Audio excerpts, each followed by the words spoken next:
और गर्व महसूस हो रहा है। माननीय मुख्यमंत्री जी ने बहुत बड़ी पहल करी है त्रिपुरा के लिए और देश के लिए।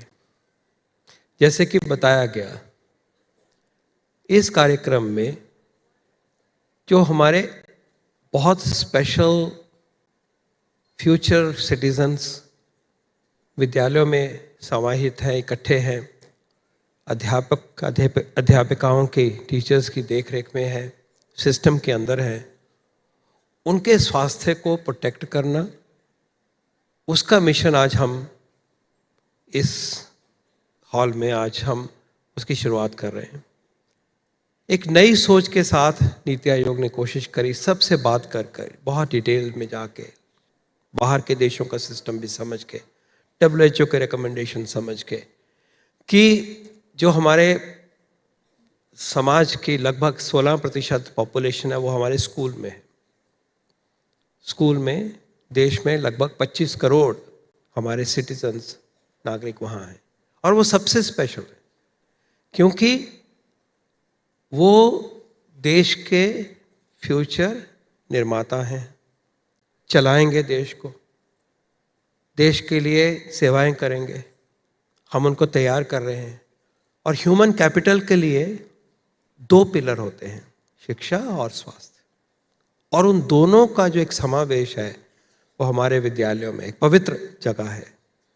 और उस पवित्रता को हमारे टीचर्स, गुरु, और जो अभी बहुत अच्छा श्लोक पढ़ा गया था कि हम दोनों मिलके टीचर और प्यूपिल सेवा करेंगे, जो श्लोक सबसे पहले आया था, एक पवित्र माहौल में समाज को आगे बढ़ाने के लिए, समाज को चरम सीमा पर ले जाने के लिए, वेलफेयर करने की कोशिश का बेस जो बनता है वो विद्यालयों में बनता है।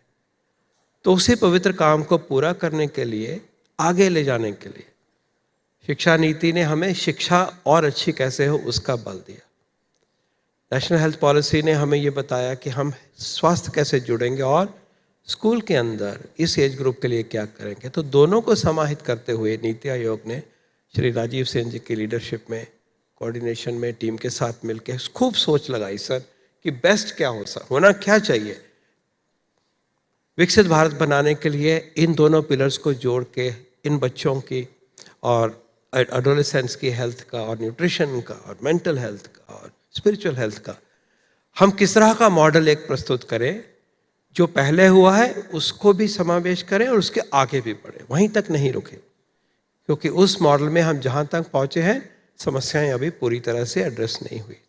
तो उसको माननीय मुख्यमंत्री जी ने अपनी टीम के साथ उसको देखा, उसको परखा, और उसके बेस के ऊपर जो आज हम एक बहुत बड़ा पायलट प्रोजेक्ट कर रहे हैं, एक बहुत बड़ी शुरुआत है। त्रिपुरा के लिए तो है ही, देश के लिए है, क्योंकि जो हम सर यहाँ से सीखेंगे, जो हम सीखेंगे, जो हमारी ये सारी टीम हमें करके दिखाएगी, उसको सर आपकी लीडरशिप में हम बाकी देश में भी लेके जाएंगे, अपनी टॉप लीडरशिप के पास भी लेके जाएंगे कि हमें इस तरह के मॉडल में इस तरह से आगे बढ़ने के लिए देश में इसका देशव्यापी काम कैसा हो। बहुत बड़ी शुरुआत है सर, सबसे आपका धन्यवाद भी करते हैं और बधाई भी देते हैं। तो एक अब तालियां होनी चाहिए इस बड़े काम का जो शुरुआत हुई है। बहुत बहुत धन्यवाद।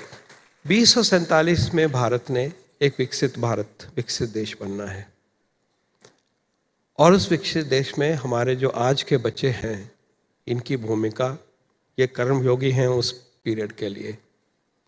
तो सबसे पहले मैं जो हमारे टीचर्स आए हुए हैं यहाँ पे, उनसे मैं कहना चाहूँगा कि आप शिक्षा में जो कोशिश कर रहे हो, हर बच्चे के ऊपर नज़र रख के उसको पूरी कोशिश से आप आगे ले जा रहे हो, उसके साथ साथ इस काम में थोड़ी सी जिम्मेवारी आपकी आएगी, और उसको मैं विनती करूँगा कि पूरी तरह से निभाएंगे, और पूरी उम्मीद है कि आप निभाएंगे, क्योंकि बच्चों की वेलफेयर, बच्चों का बेस्ट आउटकम सब कुछ हो, उसके लिए परिवार के बाद सबसे अगला जो हमारे पास जो हमें ताकत मिलती है वो हमें टीचर से मिलती है।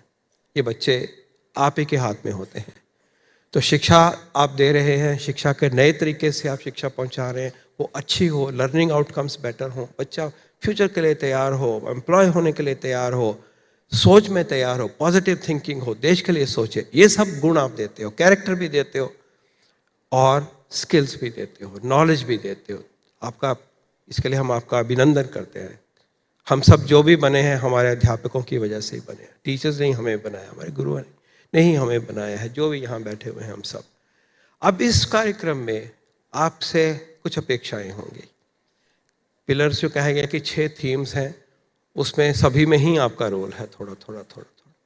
सबसे पहले तो है कि जो करिकुलम में स्वास्थ्य के बारे में चर्चा होती है, अभी के भी करिकुलम में है और हमें उम्मीद है कि कुछ चीज़ें और भी आएंगी नए करिकुलम जैसे जैसे बनेंगे फ्रेमवर्क के हिसाब से। तो आपने पूरी पैशन से बच्चों को वो चीज़ें बतानी है, चाहे क्या खान पान हो समझाना है, चाहे ये बताना है कि बीमारी जो हमारे मच्छर से होती है तो कैसे होती है, बीमारी से बचने के लिए हमें क्या करना चाहिए, पॉजिटिव मेंटल हेल्थ रखने के लिए क्या करना चाहिए। तो जो करिकुलम में आया है हमें उम्मीद है होगी कि आप उसको अच्छी तरह से आगे आप समझा पाएंगे कि आंखों की रक्षा कैसे करनी है, सोना क्यों इम्पोर्टेंट है, सोना 6-7 बच्चे को 7 घंटे कम से कम सोना चाहिए, वो क्यों ज़रूरी है, योग से क्या फ़ायदा होता है, बीमारी जो बड़ी होकर बीमारी होती है, ब्लड डायबिटीज़ की बीमारी होती है या कोई और अनीमिया की बीमारी क्यों होती है, उसके लिए क्योंकि सब जब आप बताते हो तो बच्चों को लगता है कि ये सच्चाई है, हम आपकी बात को बच्चे पूरा ही मान जाते हैं। तो आपने उस करिकुलम में जो आ रहा है या और मटेरियल जो प्रदान किया जाएगा उसको प्लीज़ अच्छी तरह से अपने विद्यार्थियों को आपने समझाना सिखाना है, ताकि बिल्कुल उनको फेथ हो और उनको क्वालिटी टाइम दे के वो समझ पाएँ। इसके साथ साथ आप एक स्कूल के विद्यालय के अंदर एक बहुत ज़रूरी बात हो जाती है कि ऐसा माहौल हो जो कि स्वास्थ्य की बात हो रही हो, स्वास्थ्य दिखता हो। महात्मा गांधी कहते थे कि सबसे बड़ा जो जो गोल्ड है, धन है, वो स्वास्थ्य है। स्वास्थ्य है तो देश है, स्वास्थ्य है तो परिवार है, स्वास्थ्य है तो कर्म कर सकते हैं। तो ऐसा माहौल हो कि जिसमें लगे कि स्वास्थ्य को नहीं कभी भूलना है, बहुत सारी बातों को नहीं भूलना, हमने अपनी पॉजिटिव वैल्यूज़ को नहीं भूलना है, लेकिन उसी प्रकार से ऐसा माहौल हो कि स्वास्थ्य की चर्चा होती रहे, स्वास्थ्य की बात होती रहे। आप स्कूल में जो प्रिंसिपल्स हैं इनवाइट करें, डॉक्टर कोई बातचीत कर जाए, कोई मनोवैज्ञानिक बातचीत कर जाए। ये एक ऐसे माहौल में आपकी भागीदारी बहुत ज़रूरी होगी। पीएम पोषण के अंतर्गत खान न्यूट्रिशन मिलता है, अच्छा मिले, क्वालिटी मिले, और न्यूट्रिशन की वो अपॉर्चुनिटी को हम यूज़ करें कि खान पान के बारे में जो पॉजिटिव बातें हैं वो आजकल खान पान की तरह से दोनों ही समस्याएं चली हुई हैं। इन बच्चों में अंडर न्यूट्रिशन भी है, अभी भी है, लेकिन अब ये भी हम देख रहे हैं कि मोटापे की तरफ बच्चे बढ़ रहे हैं। जैसे कि थोड़ा सा बताया किरण जी ने, जो नेशनल डेटा है उसमें ये बच्चे 5 साल से लेके 19 तक वाले जो बच्चे हमारे हैं, उनमें 10% बच्चों में प्री डायबिटीज़ की संभावना आ गई है। ये 2019 का डेटा है। प्री डायबिटीज़, अगर ये मोटापा गेन करेंगे बच्चे, डायबिटीज़ आएगी। 28 साल 30 साल में डायबिटीज़ से आगे फिर सफ़र करेंगे, और बाकी काम हमें करना है कि वो कैसे डिटेक्ट हो, कैसे ट्रीट हो, लेकिन क्या उससे बचाव नहीं हो सकता। तो ये जिम्मेवारी समाज के साथ, सरकार के साथ आप सबकी भी होगी कि ये चीज़ें नहीं हो, उस तरफ ना बढ़े। हम लोग अगर जो खान पान में हम देख रहे हैं, सॉल्ट का इंटेक बहुत ज़्यादा हो गया है। हमें जितना नमक खाना चाहिए हम सब उससे दुगना खा रहे हैं। हमें जितना ऑयल खाना चाहिए, खाने का जो तेल होता है, वो मान लीजिए पर पर्सन 10 किलोग्राम साल में होना चाहिए। देश का डेटा दिखाता है अब ओवरऑल कि 18 किलो हम खा रहे हैं, दुगना खा रहे हैं। तो इन चीज़ों को जो हम तथ्य आपके सामने सिस्टमेटिकली इसकी ट्रेनिंग के स्वरूप में सामने लाएंगे, उसको प्लीज़ आप समझाएंगे ताकि ये चीज़ों का नुकसान नहीं हो।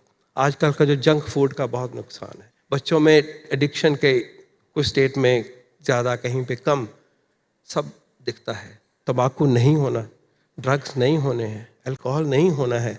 तो ये पॉजिटिव बात है। और योग होना है, मेडिटेशन होना है, माइंडफुलनेस होनी है, स्पोर्ट्स होना है, एक्सरसाइज होनी है, गान करना है, इकट्ठे एक्टिविटी करनी है, जैसे बच्चों ने कितनी अच्छी तरह से गाना हमें सिखाया है। तो ये माहौल पैदा करेंगे, उसमें भागीदारी दे भी रहे हो आप, मैं कोई नया बिल्कुल नहीं कह रहा हूँ।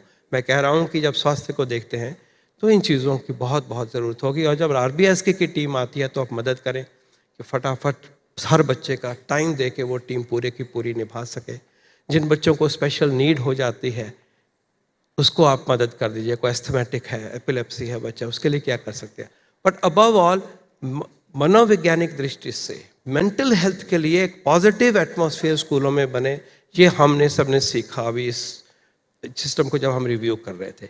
एक पॉजिटिव माहौल स्कूल में होना चाहिए कि बच्चा रिलैक्स फील करे, स्ट्रेस फ्री फील करे। इसके बारे में आप सब मिलकर चर्चा करो कि हम बुलिंग ना हो बच्चे की, जेंडर बेस्ड कोई उल्टी चीज़ नहीं बच्चा बोले, स्ट्रेस होता है दूसरे बच्चे पे। ऐसा माहौल क्रिएट हो कि जब सब बच्चे एक फ्री फील करें, वांटेड फील करें, आपसे बात करना चाहते हैं तो कोई बैरियर नहीं हो। आप सब ये सब कर रहे हो, लेकिन मैं हेल्थ की पूरी डायमेंशन समझा, सिर्फ बीमारी को डिटेक्ट करना, इलाज करना एक पार्ट है, लेकिन पॉजिटिव माहौल बनाना हेल्थ के लिए, mental health, spiritual health, physical health, prevention की तरफ लेके जाना। निरामय भारत की प्रधानमंत्री कल्पना करते हैं, वो कहते हैं विकसित भारत के साथ साथ निरामय भारत भी बनेगा। तो निरामय, एब्सेंस ऑफ डिजीज, इलनेस भी इन बच्चों की जिम्मेवारी हम ही के ऊपर आती है। इसका आपने पूर्ण तरह से ख्याल रखना है। पॉजिटिव माहौल हो, स्ट्रेस फ्री हो, बच्चा आपको अप्रोच कर सके। बच्चा कुछ सुनाना चाह रहा है, उसके मन में कोई शक है तो आप स्पॉट करो। You are the first responder for mental health issues. First responder, सबसे पहले आपको पता चलता है कि ये बच्चा जो है हिल रहा है थोड़ा सा, इसकी मदद की ज़रूरत है। तो विनती करूँगा कि इन सब चीज़ों को जैसा SOP बनेगा आप प्लीज़ जब जुड़ेंगे, और इस भावना से कि हमने अपने बच्चों को सिर्फ लायक नहीं बनाना है, हाई IQ ही नहीं बनाना है, उनको फिजिकली भी हमने पूरी तरह से फिट रखना है। अब मैं दूसरी रिक्वेस्ट करना चाहूँगा ब्रीफली सर, आपकी अनुमति से। जो RBSK की टीम है, हम यहाँ बैठी हैं बहुत सारे, पहले तो सबको बधाई हो, इतना अच्छा आपने काम किया। आपके लिए एक मैसेज किरण जी ने दिया कि पूरा काम करने का के लिए जो सशक्त टीम बननी चाहिए या और बननी चाहिए, उसके लिए सरकार फैसले लेगी। क्योंकि अभी हम देखते हैं कि RBSK टीम जाती है, काम ज़्यादा होता है, कुछ चीज़ें छूट जाती हैं, सब कुछ पूरा नहीं हो पाता। तो उसका तो एक इलाज है कि टीम कैसे स्ट्रेंथन हो, वो एक बात है। लेकिन जिम्मेवारी आपकी ये है कि जो स्कूल के बच्चों का जो जो चीज़ होनी है वो पूरी करेंगे आप। प्रधानमंत्री जी सैचुरेशन की बात करते हैं, फिर क्वालिटी की बात करते हैं। बच्चा छूटना नहीं चाहिए, अगर उसकी आई चेक होना तो होना है। 10% बच्चों में ऐनक लगनी होनी चाहिए। क्या हमारे इन स्कूलों में 10% बच्चों में ऐनक लगे? ऐनक की कॉस्ट क्या है? 100 रुपया, 125 रुपये, सब संभव हो जाएगा। परिवार भी करेंगे, सरकार भी करेगी, लेकिन ये जिम्मेवारी हम क्या पूरी कर पा रहे हैं? डेंटल केयरीज इतना कॉमन चीज़ है, क्या पहली बात तो प्रिवेंट करें, तो जैसे हम कहेंगे ब्रशिंग की आदत डालिए, वो प्रिवेंशन का हिस्सा जो मैं कह रहा था अभी तक। लेकिन है तो इलाज करना है ना, हमारे बच्चों के डेंटल हेल्थ भी अच्छी होनी चाहिए। इसी प्रकार से एनीमिया की समस्या, कि मैं ये कह रहा हूँ कि जो चीज़ें छूट रही हैं, हम सोच रहे हैं कि हो रहा है, छूट रहा है। 50% बच्चे, चलो 40 कह देते, हमारी बच्चियां जो हैं स्कूल में, उनको एनीमिया है। हमने सबको जांच करके पता करना कि है किसको कि नहीं है, तो फिर हम ट्रीट करेंगे, हम छोड़ेंगे नहीं। जब तक वो ठीक नहीं होते हम नहीं छोड़ेंगे। ये काम हम नहीं कर पा रहे। स्क्रीन करा, आगे बताया, कुछ जो जिम्मेवारी जो रह गई, जिम्मेवारी सिस्टम की है। एक बच्चे को एनीमिया डिटेक्ट हुआ है जब, और होना है, सबको कहना है, देखना है कि आपको एनीमिया है, yes no. If yes, treat करो।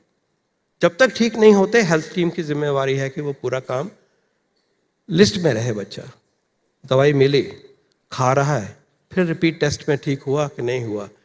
ये जो फॉलोअप एंड ट्रीटमेंट पूरा करना, सिर्फ सर्जरी के लिए मत सोचिए, वो तो हार्ट डिजीज है, अच्छी सर्जरी हो जाती है। बहुत अच्छा काम किया RBSK ने, और पूरा यूनिवर्सल कवरेज है, उसमें एक पैसा भी नहीं फैमिली को लगता।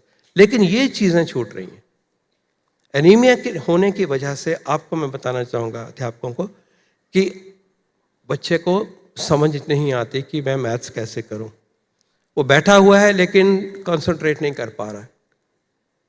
इतना नहीं है कि वो बैठ के अस्पताल में ले जाना पड़े, लेकिन जो पूरा काम करने के शिक्षा के लिए आया वो नहीं हो रहा उससे। तो किसका नुकसान हुआ? देश का। क्योंकि जो उसने सीखना था उस स्टेज में, वो दोबारा बात तो आएगी नहीं, अगले साल थोड़ी कर सकता है, वो तो आगे की तरफ जा रहा है, कुछ उसके IQ पॉइंट छूट जाएंगे। तो इसको लाइटली नहीं लेना है हमने। और इस कार्यक्रम की जिस तरह से आप देख, इसका जो रूपरेखा बनी है, इन्हीं चीजों में ही ताकत डल रही है। तभी तो ये अलग कार्यक्रम है, तभी तो आज हम प्राइड फील कर रहे हैं। एनीमिया को ट्रीट करना है। 9 ग्राम है तो जब तक 14 नहीं होता या 12 नहीं होता, एज पर दी एज हम लगे रहेंगे, और उसमें अध्यापक आप भी मदद करेंगे। लेकिन जिम्मेवारी हेल्थ टीम की है। RBS के जाए, टेस्ट करके वापस आ गया, पीछे कोई फॉलोअप नॉट एक्सेप्टेबल। अब हम उसको ताकत में लाएंगे। इस कार्यक्रम में उसका हमने रूपरेखा बनाया है, लेकिन मदद चाहिए। इलेक्ट्रॉनिक फॉलोअप भी होगा, टेलीफोन से फॉलोअप होगा, हेल्थ वाली टीम बुलाएगी। इसीलिए RBS की टीम को सशक्त किया जा रहा है, ताकि काम पूरा हो। हम उसकी लंबाई देखें, बच्चे का वजन देखें, तो BMI पे चर्चा हो कि तुम्हारा BMI 18 से कम है, तुम्हारे खुराक का हिसाब करना है, बढ़ाना है, फैमिली से बात हो। और जो ऊपर जा रहा है, 22 के ऊपर, 24 के ऊपर जा रहा है, समझाना होगा कि आप ओबेसिटी की तरफ जा रहे हो। सर, ये वही पीरियड है, हम सब जानते हैं, जहाँ पे कि आदतें बनती हैं। माय लास्ट पॉइंट, लाइफस्टाइल इस उम्र में सेट होता है, इसके बाद हम उसको फॉलो ही करते हैं। आदत बनाने में स्कूल एज, एडोलेसेंट एज और अध्यापक और परिवार का ही रोल होता है।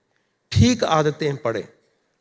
हम डायबिटीज़ की कैपिटल वर्ल्ड की बनने जा रहे हैं, मोटापे की कैपिटल बनते जा रहे हैं, गलत तरफ चले हुए हैं। किडनी ट्रांसप्लांट करने पड़ेंगे करोड़ों में, जिस तरह से हालात। क्या उसको रोक सकते हैं?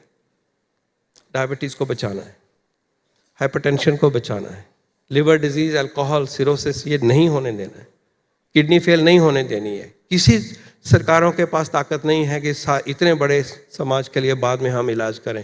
प्रोडक्टिविटी तो कई एक तरफ, जान बचानी होगी। विकसित भारत में भारत के भारतीयों की उम्र 85 साल से ऊपर होगी, आज 71 है।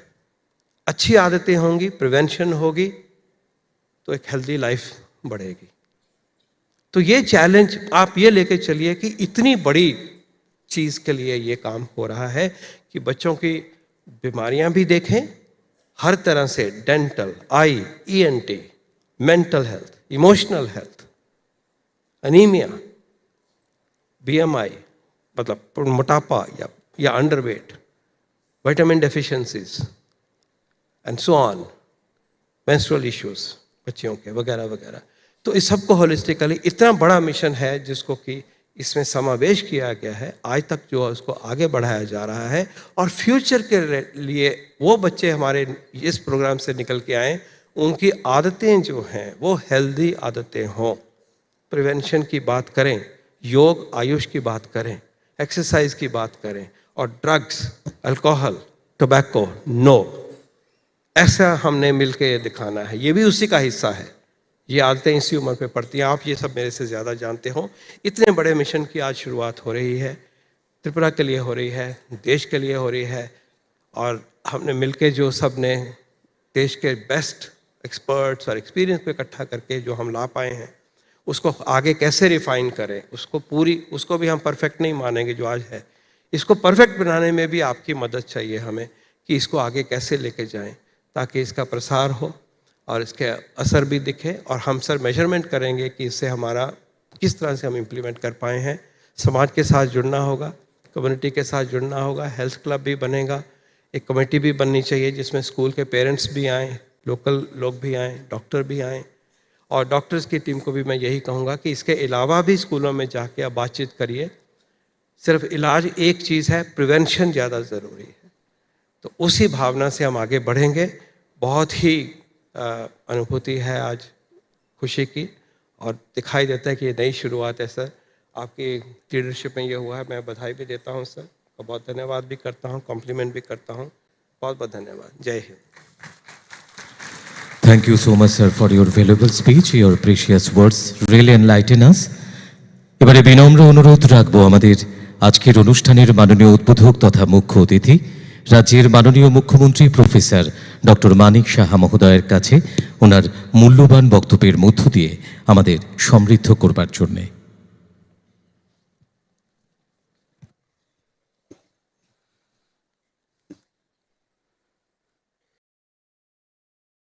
শুভ অপরাহ্ন, সবাইকে নমস্কার।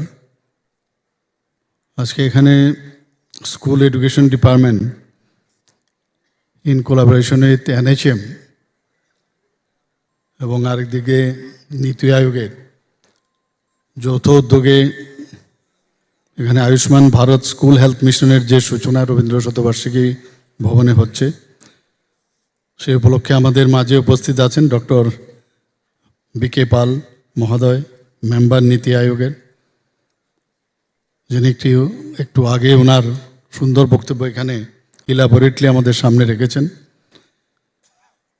আমাদের মাঝে উপস্থিত আছেন Shri Rajiv Kumar Sen, state nodal adviser NITI আয়োগের। উপস্থিত Shri Kiran Gitte, secretary health and family welfare, government of Tripura.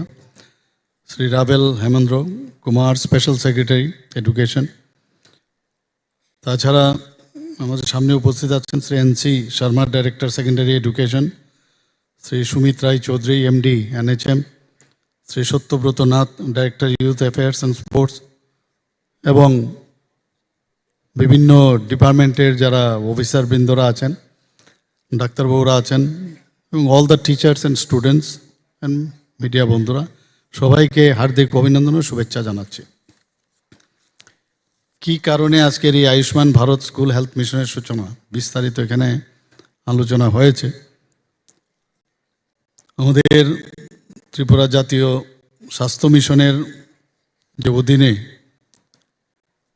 যে অনেকগুলো প্রোগ্রাম আমাদের কাছে রয়েছে এবং আমরা সময় সময় সেগুলো আমরা করে থাকি। এর মধ্যে সবচেয়ে বড় যেটা রাষ্ট্রীয় বাল স্বাস্থ্য কার্যক্রম, যেটাকে RBS-কে বলা হয়, একটু আগে এই বিষয়ে এখানে কথা হয়েছে। মেনস্ট্রুয়াল হাইজিন প্রোগ্রাম, সাপ্তাহিক iron and folic acid supplementation programme, জাতীয় কৃমিনাশক দিবস, জাতীয় তামাক নিয়ন্ত্রণ কর্মসূচি, এবং এইবার যেটা ব্যতিক্রমী একটা মাননীয় প্রধানমন্ত্রীজি যে ওনার যে চিন্তাভাবনা, সেটা আমরা এক এক সময় অবাক হই যে কিভাবে স্কুলের মধ্যে যে আমাদের শিশুরা হচ্ছে সমাজের সবচেয়ে বড় মূল্যবান সম্পদ, তাদেরকে কিভাবে ভালো রাখা যায়, তাদের স্বাস্থ্য সুস্থতা যেন বজায় থাকে। কারণ আমরা জানি ওনারা আগামী দিনের ভবিষ্যতের আমাদের দিশারি। কাজে তাদেরকে ঠিক রাখার জন্য আয়ুষ্মান ভারত স্কুল স্বাস্থ্য সুস্থতা কর্মসূচি, সেটা যেমন হয়েছে আয়ুষ্মান ভারত স্কুল হেলথ মিশনের সূচনা। এখানে এই ত্রিপুরাতে আমরা পাইলট প্রকল্প হিসাবে নীতি আয়োগের যে ডিরেকশন, সেই অনুযায়ী প্রথম আমরা এখানে 125টি বিদ্যাজ্যোতি স্কুল, যে আমাদের ফ্ল্যাগশিপ প্রকল্প আছে বিদ্যাজ্যোতি ফ্ল্যাগশিপ প্রকল্প, প্রথমে পাইলট প্রকল্প হিসাবে এই 25টা স্কুলে হবে। এবং পরবর্তী সময়ে কিন্তু এখানে প্রায় 90,000 যারা শিক্ষার্থীরা আছেন, তারা কিন্তু সরাসরি এর মাধ্যমে উপকৃত হবেন। পরবর্তী সময়ে যখন এটা সফল হবে, অন্যান্য যে গভর্নমেন্ট স্কুলগুলো আছে বা গভর্নমেন্ট এইডেড যে স্কুলগুলো আছে, সেইগুলোতেও সেই যে পরিষেবা সেটাও প্রসারিত করা হবে। এখানে মিশনের বলা হয়েছে যে মেইন 6টা স্তম্ভ আছে। আমাদের সেক্রেটারি মহোদয় বলছিলেন যে স্বাস্থ্য পুষ্টি শিক্ষার পাঠ্যক্রম, এবং পাঠ্যক্রম মানে সিলেবাসের বাইরেও তার সাথে সামঞ্জস্যপূর্ণ করে এই ধরনের পাঠ্যক্রম কিছু যোগ করবে। পরবর্তী সময়ে আরও বিশদভাবে এগুলো জানাবে, এবং আমি আশা করি NHM এবং স্কুল ডিপার্টমেন্টের সবাই মিলে এটাকে আমরা সাফল্যমণ্ডিত করব। যোগব্যায়াম সম্পর্কেও বলা হয়েছে, শারীরিক শিক্ষা সম্পর্কেও বলা হয়েছে, সুস্থতা অনুশীলনের প্রচার করা হয়েছে, স্বাস্থ্য প্রচারকারী বিদ্যালয় বাস্তুতন্ত্র নিয়েও কথা হয়েছে। এখানে কাউন্সিলিং এবং মধ্যবর্তিতার মাধ্যমে মানসিক স্বাস্থ্য সহায়কে জোরদার করা, স্বাস্থ্য পরীক্ষা, রেফারেল সিস্টেম, চিকিৎসা ব্যবস্থা বৃদ্ধি করা, বিশেষ ব্যবস্থা সহ প্রাথমিক চিকিৎসা ও তার পরিচর্যা, এসব ইত্যাদি, এই যে 6টা যে স্তম্ভ, সেগুলোর উপর ভিত্তি করে এই কার্যক্রম হবে। এখানে যে বিশদ আমরা জানি, স্কুলে কিন্তু যখন বেশিরভাগ সময় স্কুলের ছাত্রছাত্রীরা, মানে আমরা দেখছি সারা দিনের প্রায় 6 থেকে 7 ঘন্টা স্কুলেই থাকে। তো ওই জায়গার মধ্যে এই ধরনের একটা কার্যক্রম, আমি আশা করি যে এটা খুবই কার্যকরী ভূমিকা নেবে। একটু আগে কথা হয়েছিল যে অনেক সময় দেখা যায় যে চোখেরও অনেক ছোট ছোট ছেলে মেয়েদের, বাচ্চাদের চোখের সমস্যা হয়। তো তাদেরকে নিয়মিত পরীক্ষা করা, অনেক সময় ইএনটির যে সমস্যা, ইএনটি যে আমাদের যে পরিষেবা আমাদের হেলথ ডিপার্টমেন্ট থেকে তো দেবেনই, কিন্তু স্কুল ডিপার্টমেন্ট তারাও কিন্তু সেই বিষয়টা দেখবেন। এবং সেখানে গিয়ে ডেন্টাল কেরিজ হলো, মুখের ওরাল হাইজিনের বিষয় থাকে, আমরা অনেক সময় বুঝতেও পারি না, মুখের ভিতর অনেক সময় ঘা থাকে অনেকজনের, সেইগুলো বিষয়ে উদাসীন থাকে। তার যে নিয়মিত চেক আপ, সেগুলো যদি করা হয়, তো স্কুল থেকে গার্জিয়ানের সাথে একটু আগে যে কথা হলো যে কোলাবোরেশন করা প্রয়োজন। এতে করে কিন্তু যারা আমাদের ভবিষ্যৎ স্কুলের যে ছোট ছোট ছেলে মেয়েরা, তাদের স্বাস্থ্য যদি উন্নত হয়, এবং অনেক সময় দেখা যায় বাচ্চাদের মানসিক সমস্যাও কিন্তু হয় because of so many reasons. তো ওই জায়গায় যদি দেখা যায় কোনো একটু ব্যতিক্রমী তার ব্যবহার, সেখানে কিন্তু সাইকিয়াট্রিস্ট বা সাইকোলজিস্টের প্রথমে কথা বলতে হয়। অ্যাজ এ হোল, ইভেন তার চলার ক্ষেত্রেও যদি ফিজিক্যালিও যদি তার চলাফেরায় সমস্যা হয়, আমরা ক্লাব ফুট বলি, আমরা সেটা ক্লাব ফুটে কিন্তু অনেক সময় বাচ্চাদের হয়। তো আগে ভাগে যদি আমরা সেগুলো দেখতে পাই, আমরা যখন বড় হয়ে যাই তখন যাই ডাক্তারদের কাছে, কিন্তু ছোটোবেলায় ইভেন এইবার কোভিডের কারণে আমরা কিন্তু অনেক কিছু শিখেছি, যে কিভাবে আনটাচড মানে থাকা যায়। মানে কথায় কথায় এখন কিন্তু অভ্যেস হয়ে গেছে আমাদের, স্যানিটাইজার দরকার নেই, অন্ততপক্ষে হাতটা ধোয়া, সাবান দিয়ে হাত ধোয়া, এতে কিন্তু অনেক রোগ থেকে আমরা মুক্তি পাই। বলা হয়েছে মশার কামড় যদি খায়, মশার কামড়ে কি কি সমস্যা হয়, তো সেই বিষয়ে একটা স্কুলের ছোট ছোট ছেলে মেয়েদের যদি তাদের সম্যক ধারণা হয়, এটা বিশাল ব্যাপার। এবং শরীর যদি খারাপ থাকে, তো এডুকেশন তার মানে কনসেন্ট্রেশনও হবে না কোনো অবস্থায়। তো তার যদি সুস্বাস্থ্যের অধিকারী হয়, তাহলে পড়াশোনার দিকে যেমন নজর থাকবে, এবং এই সুস্বাস্থ্যর অধিকারী হতে গেলে যোগ ব্যায়াম থেকে আরম্ভ করে স্পোর্টস ইভেন্টসের সাথে তার যুক্ত হতে হবে। তো সব মিলিয়ে প্রিভেনশন ইজ বেটার দেন কিউর, আমরা সবাই জানি। তো একদিক দিয়ে আগে যদি আমি অ্যাওয়ারনেসের মাধ্যমে বা চেক আপের মাধ্যমে বা কোনো অ্যাবনর্মালিটিস আছে কিনা সেগুলো যদি আমাদের জানকারি চলে আসে, তাহলে শিশুকে কিন্তু বড় হতে মানে সুস্বাস্থ্যের অধিকারী হওয়ার ক্ষেত্রে, সেটা অনেক ক্ষেত্রে এই যে প্রকল্পটা নেওয়া হয়েছে সেটা কাজে আসবে। এখানে এনসিসির সাথে যুক্ত করার বিষয়ে বলা হয়েছে, এনএসএসের সাথে যেন বাচ্চারা যুক্ত হয় সে কার্যক্রমও রাখা হয়েছে। এবং আমরা স্কুলে আমরা দেখেছি যে অনেক সময় যে টয়লেটের যে অবস্থা, সেখানে টয়লেটে প্রপার যে টয়লেটের অবস্থা সেখানে ঠিক আছে কিনা, এই ফাঁকে কিন্তু সমস্ত স্কুলগুলোতে 125টা বিদ্যা যদি স্কুলে তো হবেই, কিন্তু আগামী দিনে যখন আরও সমস্ত ত্রিপুরার সমস্ত স্কুলগুলো হবে, টয়লেটগুলোও কিন্তু এখন ঠিক হয়ে যাবে। কারণ এই টয়লেটে বাচ্চাদের যদি বলা হয় যে তুমি যদি টয়লেটে যাও তোমার কি কি করা উচিত, এবং স্কুল কর্তৃপক্ষ যদি জানে, যে আমাদের হেলথ ডিপার্টমেন্ট থেকে যদি বলা হয় যে টয়লেটে কিন্তু এই ব্যবস্থা থাকতে হবে, তাহলে সেখানেও কিন্তু তার চলার ক্ষেত্রে আগামী দিনে কিভাবে এটার ব্যবহার করবে সেই সম্পর্কেও তার সম্যক ধারণা চলে আসবে। এবং পরিষ্কার পানীয় জল থেকে শুরু করে কিচেন গার্ডেন থেকে শুরু করে এটা মানে পুরো বিদ্যালয় একটা পরিবেশ যাকে বলে, এই স্বাস্থ্যকে সামনে রেখে সেটাও কিন্তু চলে আসবে। এখানে আমাদের ডাক্তারবাবু বিশদভাবে আলোচনা করেছেন যে মেন্টাল স্ট্যাটাস সাইকোলজিক্যালিও সাউন্ড থাকতে হবে, ফিজিক্যালিও থাকতে হবে, স্পিরিচুয়ালিও থাকতে হবে। যোগার মাধ্যমে আমরা কিন্তু নিজেকে নিজে জানতে পারি যে আমি কে, আমার ক্যাপাসিটি কী। ক্যাপাসিটি বিল্ডিংয়ের ক্ষেত্রে খুবই প্রয়োজন। এবং ছোটোখাটো যখন সমস্যা হয় তার সম্পর্কেও যদি, ফর এক্সাম্পল আমরা জানি যে যখনই দেখা যায় সর্দি কাশি হচ্ছে, তখন এটা কিন্তু সহজেই কি করলে কি করা যায়, বাচ্চাদের মধ্যে যদি এই আইডিয়াটা থাকে, টিচাররা যারা আছেন তখন যখন আরও বেশি এটার মধ্যে নজর দেবেন এই প্রকল্পের মাধ্যমে, তাদের মধ্যেও সেই ধ্যান ধারণাটা চলে আসবে। আমাদের যে আজকের এই প্রোগ্রাম আমার মনে হয় খুবই এটা প্রকৃত অর্থেই খুব ফলদায়ক হবে। এখানে ছোট ছোট ছেলেমেয়েরা আসছে, টিচাররা আসছেন। এই প্রকল্পকে আগামী দিন এটা সাকসেস হোক এই আশা রেখে আমি আমার বক্তব্য শেষ করছি। নমস্কার, জয় হিন্দ। অসংখ্য ধন্যবাদ এবং আন্তরিক কৃতজ্ঞতা জ্ঞাপন করছি আমাদের আজকের অনুষ্ঠানের মাননীয় মুখ্য অতিথি তথা মাননীয় মুখ্যমন্ত্রী শ্রদ্ধেয় প্রফেসর ডক্টর মানিক সাহা মহোদয়কে আপনার মূল্যবান বক্তব্যের আলোকে আমাদের অনুপ্রাণিত করবার জন্যে, আমাদের আলোকিত করবার জন্যে অনেক অনেক ধন্যবাদ। আমরা আমাদের আজকের অনুষ্ঠানের একেবারে শেষ প্রান্তে এসে পৌঁছে গেছি। এবারে ন্যাশনাল অ্যান্থেমের মধ্য দিয়ে আমাদের আজকের এই আয়োজনের সমাপন ঘটবে। সকলের কাছে অনুরোধ রাখব, ন্যাশনাল অ্যান্থেম বাজবে, আপনারা দাঁড়িয়ে ন্যাশনাল অ্যান্থেমের প্রতি শ্রদ্ধা এবং সম্মান প্রদর্শনের জন্য।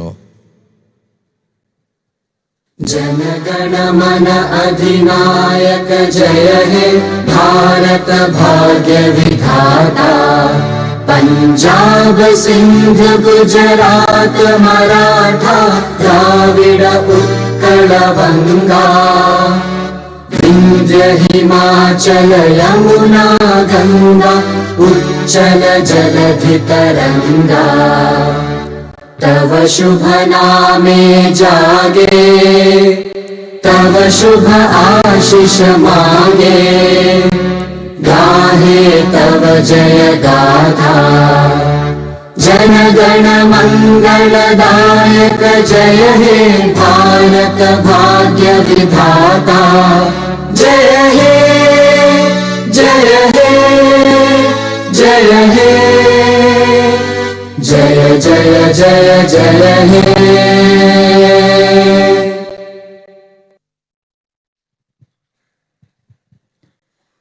सभी को बहुत बहुत धन्यवाद। राष्ट्रीय स्वास्थ्य मिशन त्रिपुरा के सहयोग से शिक्षा स्कूल विभाग द्वारा आयोजित आज के इस आयुष्मान भारत स्कूल स्वास्थ्य मिशन का शुभारंभ कार्यक्रम यही समाप्त होता है। हमारे सभी सम्माननीय अतिथिगणों को बहुत बहुत आभार उनके इस गौरवमय उपस्थिति के लिए। साथ ही सभी विभिन्न विद्यालयों से आए हुए सभी शिक्षकगणों को भी बहुत बहुत आभार आज के इस कार्यक्रम में अपनी उपस्थिति से चार चांद लगाने के लिए। बहुत बहुत आभार। इसी के साथ हम कार्यक्रम का समापन करते हैं। नमस्कार।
डार्विन, हो गया क्या? Relax, guys. Evolution takes time. My science, Nobel prize छोड़ो, लेकिन नोवी फेल। न्यूटन, एप्पल खाना बंद करो। प्रेजेंटेशन 15 मिनट में है। ग्रेविटी में बनाते हैं। With thousands of presentation templates, never start with a blank page. छोटी मरी। Canva, दिल से डिजाइन तक।